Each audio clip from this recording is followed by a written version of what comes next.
When I was planning out season 2 of Tech Girl Talks, I really wanted to do an episode on esports sponsorships, what brands are looking for in a partnership, and what the best in the business offer up as a way to potentially change the way many are selling this industry that I'm so passionate about. If only I'd known. I thought it would be tough to get leading industry professionals to chat to me, but surprisingly, the two I earmarked as the ones I really wanted to speak to were extremely willing to give insights and share what they'd learned. Now, originally, the plan was to bunch these two pieces of commentary together into one podcast that sort of bounced off from a brand perspective and then from a tournament organizer perspective. However, as I went through the planning phase and the subsequent interviews and the scripting, it became really clear that there was actually just way too much to package into one episode. So, remember how in past episodes of this very podcast, both Richard Lewis and Jason Baker, by the way, go listen to episode 1 and 3 if you haven't heard them yet, spoke about the need to be flexible in esports. Well, I'm flexing on my esports podcast. Episode 5 is actually going to be a 2-part episode.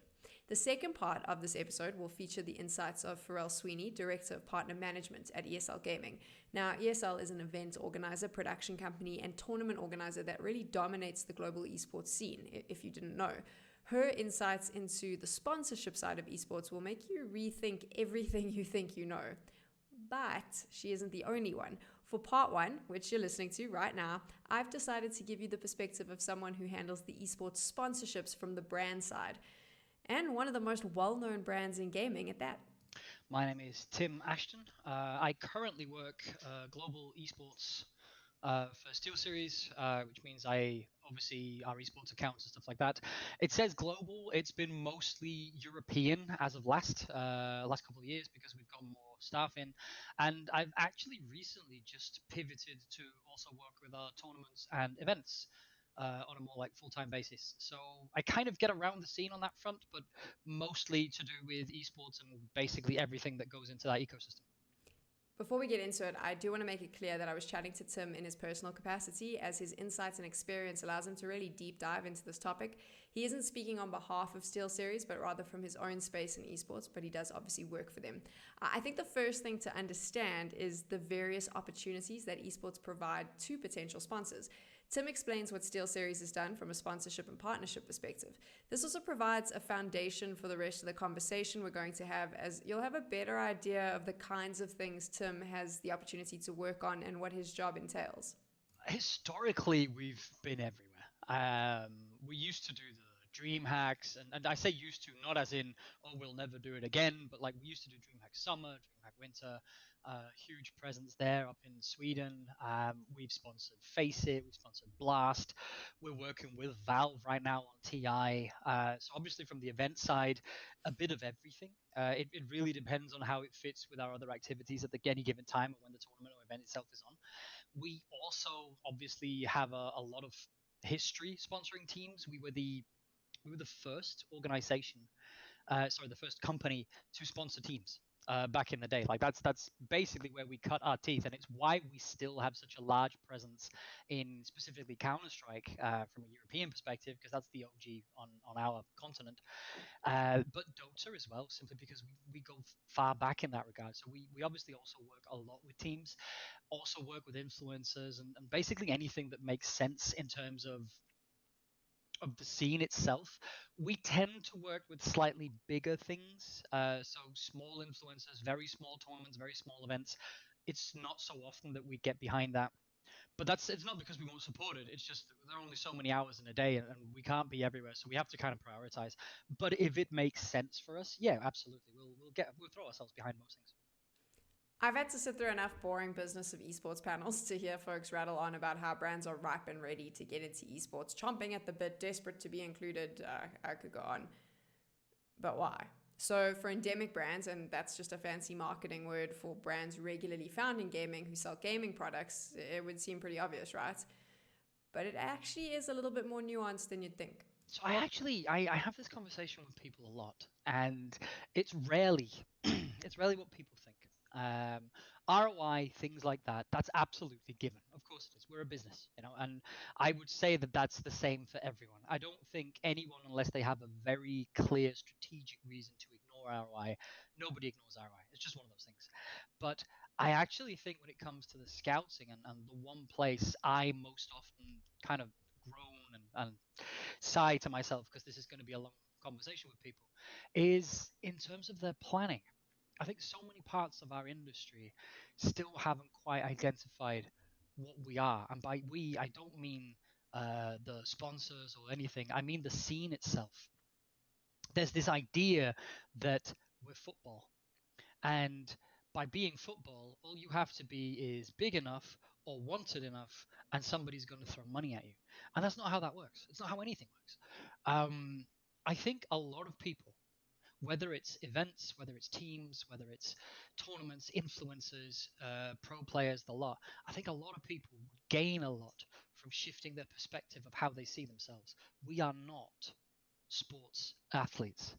We're entertainment products. We are in the entertainment industry. At the end of the day, the only question that matters is, does somebody want to watch this? And if the answer is no, then there you go. That's the worth of the product. If the answer is yes, okay, now we're talking. Competitive integrity on its own doesn't do a lot for the same reason that not a lot of people watch curling. And it's no slight on curling, but there are just some sports genres that are more appealing. And I usually say we should compare ourselves to the UFC because it's all about the narrative. It's all about the showmanship, the grandstanding, the smack talk, this whole entertainment package. That when the fight itself goes on, yeah, it's real. These people are competing and they're doing their best. Therein lies the competitive element. But for everything else, it's Hollywood. It's showmanship. It's show business through and through. And when it comes to deciding like who do we support, who do we not, what do we work with, a lot of the considerations that I at least make is do they know this? Because if they know this, if they have a narrative, if they have a story, if they have something they want to say, then it also comes through. I no longer have to be worried about whether or not they can represent my brand, if they can represent their own brand. But a lot of organizations, a lot of tournaments, a lot of teams even aren't actually very good at it. They have a team, they have a brand, they have a tournament, they have a little thing, and because they got some attention somewhere or a famous person got involved, they seem to think that that's enough, that this will magically generate attention, interest, and thus ultimately money. But it's not the case. Unless they have an idea for how they are building their narrative, their story, unless they have a reason for people to come and watch this, then we're reluctant to throw our weight behind it. Because, like I said, if you can't even sell me on your brand, then I start getting worried about whether or not you can sell my brand. So a lot of that is down to we actually look at them and we're like, sell me on this idea, and I want to is not a very good reason for anything. Like, what's the narrative here? What's the story? What's the pitch? What are you selling? If you can make me feel it, then slowly we can start going, okay, I can see why this is cool. And if this is cool, then obviously I want to be associated with it. That's when it starts getting interesting. But so many people forget that. They think it's enough to have a tournament and a prize in the same way that our parents' generation might look at it and go, oh, the YouTube, the whatever. If it's on the internet, it must be true. If you attach the word esports to it, it must be good. That's not the case. Despite working in front of camera for esports, I've actually had a chance to see a good few marketing and sponsorship proposals. Hell, I've written some, and full disclosure time, early on in my esports career, I'd actually try to get a couple of my own events off the ground to build the tiny region I was based in, South Africa. This was before I was able to land international hosting gigs and spread my wings a little bit. I realized that if I wanted to work more and build esports, we needed events. So I figured I'd just attempt to set up my own. And looking back, I kind of cringe at the proposals I put forward for sponsorship because they were stock standard offerings of, oh, we'll put your logo here and you'll get an advert here and maybe you'll get a banner here. There's no real value in that. It was a complete fluke that the events I ultimately sold had really rad underlying narratives. At the time, I'll be honest, I didn't even realize that they did. But looking back, they were there. I was just lucky enough that the brand managers I spoke to could see them because I definitely didn't sell those ideas. I followed the usual sponsorship proposal that more traditional media tends to use. And ironically, most of these really hit you hard with the logo stuff. Weird. So I like to start off any conversation I have, especially with teams, by explaining to them that logo placement is not something I'm going to pay extra for. It is, however, something they're going to give me. But on its own, it has no value. Nobody ever bought a car because it's on somebody's shoulder. Like it's absurd. It's for television. It's for an era bygone. And the only people who think it has value are the same ones who will come to you and talk about paid media value. And it's always some inflated thing where every viewer is worth like $10 or some such. And it's, pardon my French here, it's bollocks. The only reason things like that have value is if you need to take photos, because you need to be able to use the photos yourself, which means you need to be somewhere on the photo. That's it. And that alone is not what you're paying for. So we like to talk to people and go like, okay, so what do you have in mind? What are you trying to do? There's obviously a limit to what we can do. I don't have the time to be a project's manager.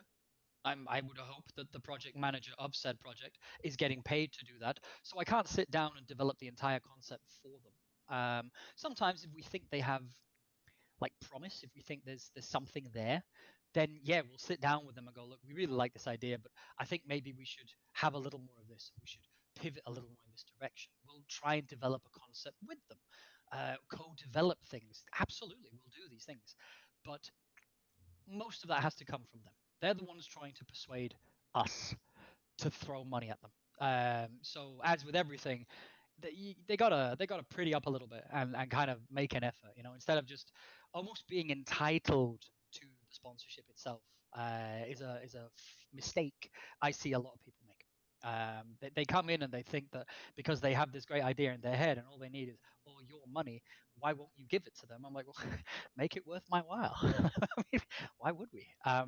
So yeah, sometimes we will discuss that with them. We will sit down, but a lot of that upfront has to come from them, and that's what I meant with the branding thing as well. I have to see that there is a plan in place before we start taking the first steps. Otherwise, it's usually a waste of our time.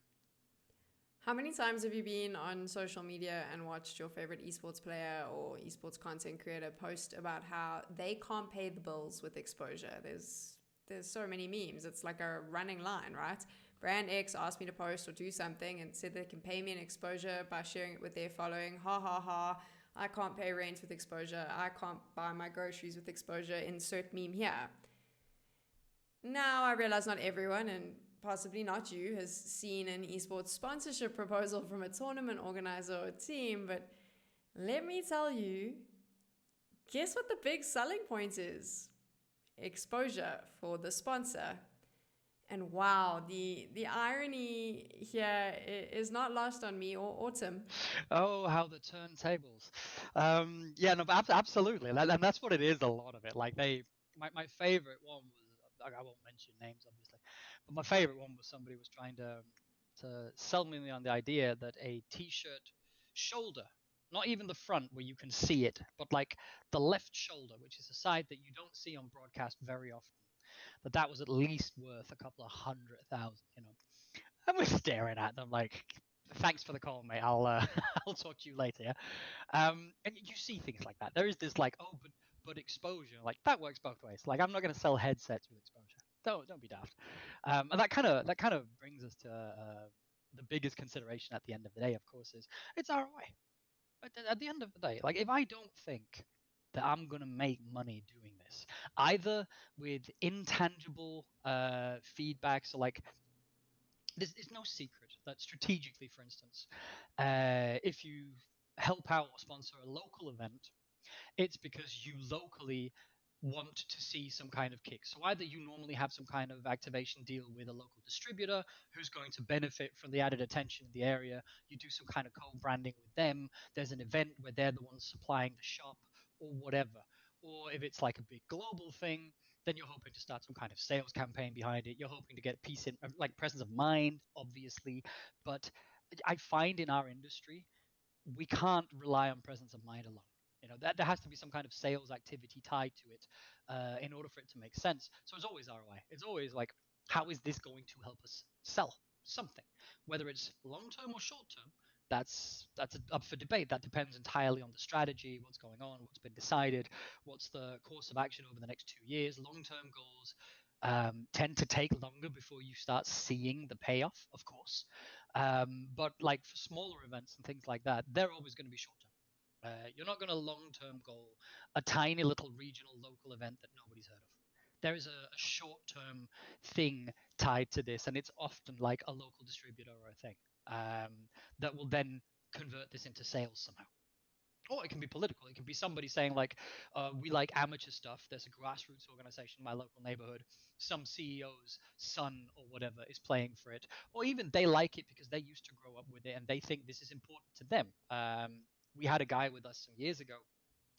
His blood ran, like it really, his heart pumped purely for the amateur scene. This is what he grew up with. This is what he loved. And he would put a sizable amount of corporate muscle behind us supporting it because this was important to him. So you'll see those sometimes, but I think it would be a foolish organization or a foolish tournament if you're banking your hopes on having somebody within the brass of your sponsorship target, somebody in the brass there whose heart bleeds for the grassroots stuff. You know, like that's a Hail Mary if I ever saw it. If you run into one, excellent, but you can't count on that. So mostly it's going to be sales based.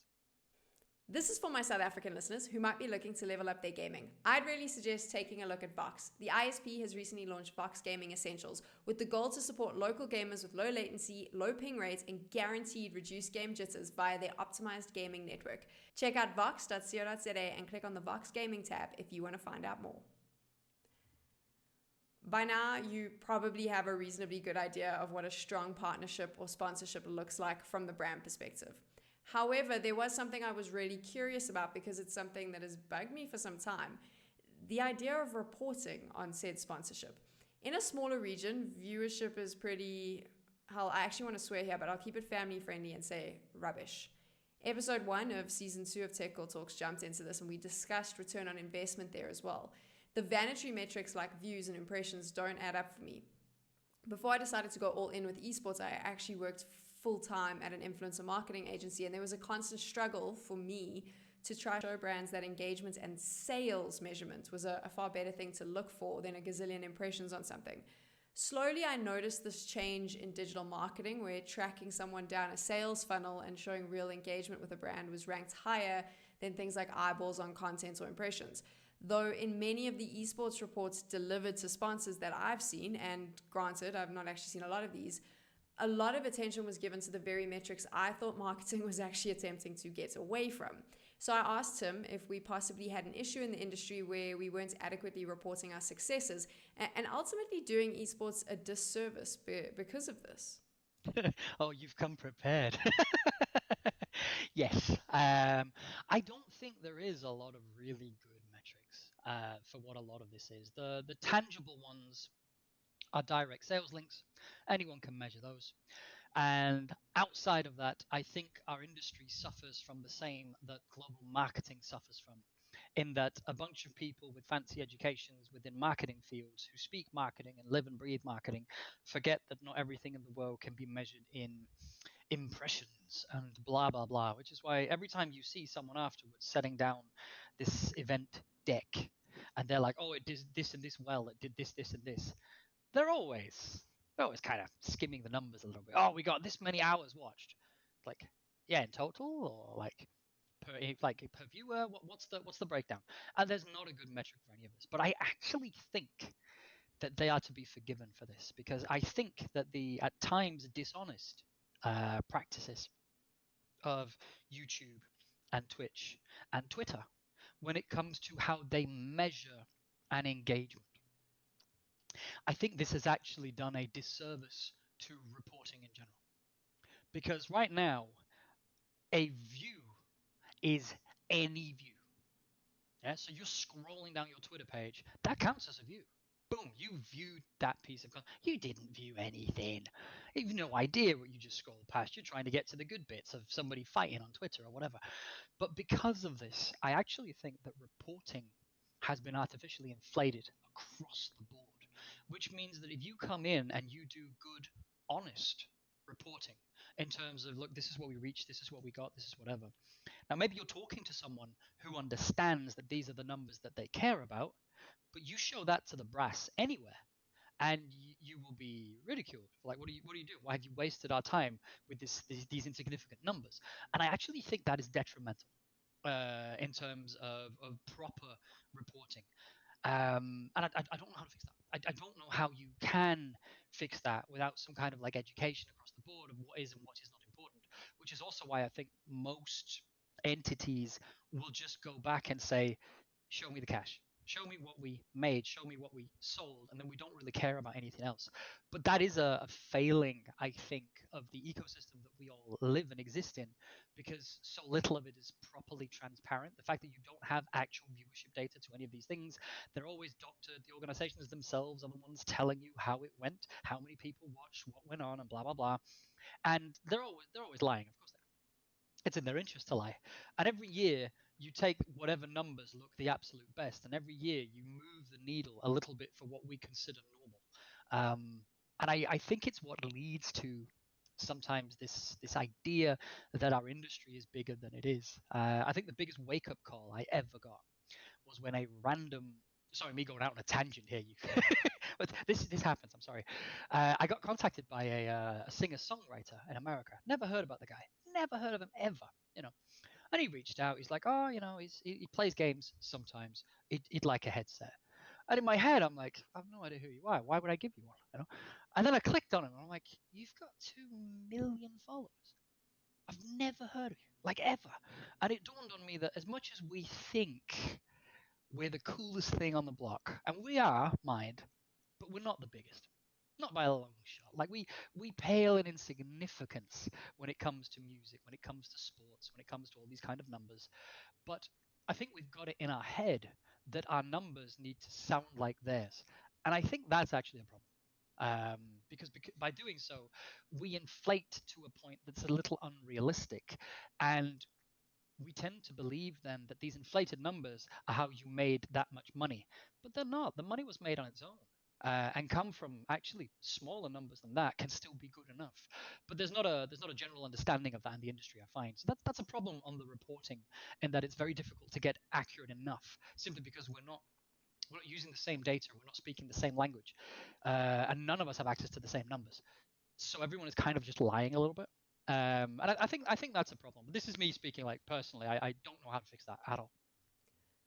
Right. So how do we move forward? And how does someone in esports, be it a tournament organizer or an esports team, do better and ultimately ensure they do best by the sponsor? Do we need to be a little bit more invasive or aggressive in advertising like we see in traditional sports such as football?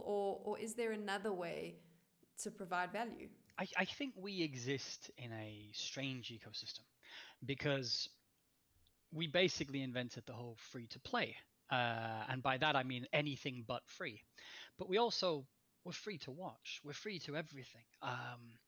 Riot are historically some of the first ones to go in and kind of fight that tendency by closing off their ecosystem. So not everyone can have a Riot tournament. It has to be them. And that level of control is slowly coming in. I think that's definitely something we're going to be seeing more of as the industry matures. I think 20 years from now, regardless of what titles people will be playing, they will no longer be public property. We won't have this thing that anyone can just do to the same extent, because I think most corporations, when they come up now, they're not going to allow it, you know. And with that, we will slowly start sliding into what sports do. Football stadiums are owned by someone. Broadcast channels right now, everyone's using Twitch, of course, but I see a world in which pay-per-view will one day come in. And when that happens, I think advertising and whatever is going to start creeping in. But I also think that there is a smart way and a vulgar way of advertising. And I think specifically because we are endemic, specifically because unlike TV, I can't interact with an ad on TV. I can't click an ad on TV, but more appropriately, an ad on TV doesn't know that I'm watching, can't log my data and send me something at a later time. They can't, by let's assume that we ever get to a stage in where, in order to log in and watch, I mean, Twitch is doing it already. You log in when you watch Twitch. Let's say there's a good tournament going on. Let's say there's whatever, and there's a Twitch drop. Yeah. This Twitch drop requires you to sign in. When you're signed in, Twitch can see what you're seeing. When Twitch can see what you're seeing, they know what kind of adverts to send your way. This goes into the Google's ad engine, blah, blah, blah, and you'll notice that all your ads are weirdly targeted. This is, of course, not unique to Twitch or Amazon, but this is what they're fighting over. This is why Twitch to this day doesn't allow you to run a lot of ads yourself, unless you're like massive and can force them. Other people, like small tournaments, aren't allowed to sell ad space on Twitch because these are Twitch's ads. They own this. And you say that they're not as invasive as we see in sports. They're not as aggressive. They're not as buy this. But they don't have to be, because our ads are interactive and they follow you after the match. They follow you around the internet. They follow you wherever you go. I think this is going to become more and more prevalent and more obvious. But I also think as more and more things require you to log in order to get drops and get good things and get like discounts, so I don't know, skin drops for League of Legends or whatever it is. As this happens, we all get clocked in and we become data consumers. And this is where gaming can do something that traditional sports can't. They know exactly who we are. They know where we are. They know where we go. Like, our footprint is everywhere. They can target us in a completely different way. The issue, of course, is this only benefits the big platforms. It doesn't benefit the organizer. It doesn't benefit the teams. It doesn't benefit anyone. But this is the ecosystem we're tied into. I think with the emergence of NFTs and all this other stuff, I think the teams are trying to do this themselves. They're trying to lock you into their ecosystem so that they can start selling you something. But right now, the platforms they live on are not theirs, so they're not in control of that messaging. But I think that is coming slowly. Again, how exactly remains to be seen. But I think the only reason it's not as pervasive is that we have one broadcaster, Twitch in this case, that owns almost anything. So you can't really push ads because that's their domain. You're not allowed to. But I think they're slowly finding ways around that, and we will see more of it. I think this is a good spot to end part one of landing an esports sponsorship. In the next episode, Director of Partner Management at ESL, Pharrell Sweeney, will add some insights into how a company like ESL offers value to partners. Neither Tim nor Pharrell had heard each other's answers, and yet the overlap really makes you realize how much we can learn from those at the top of the game.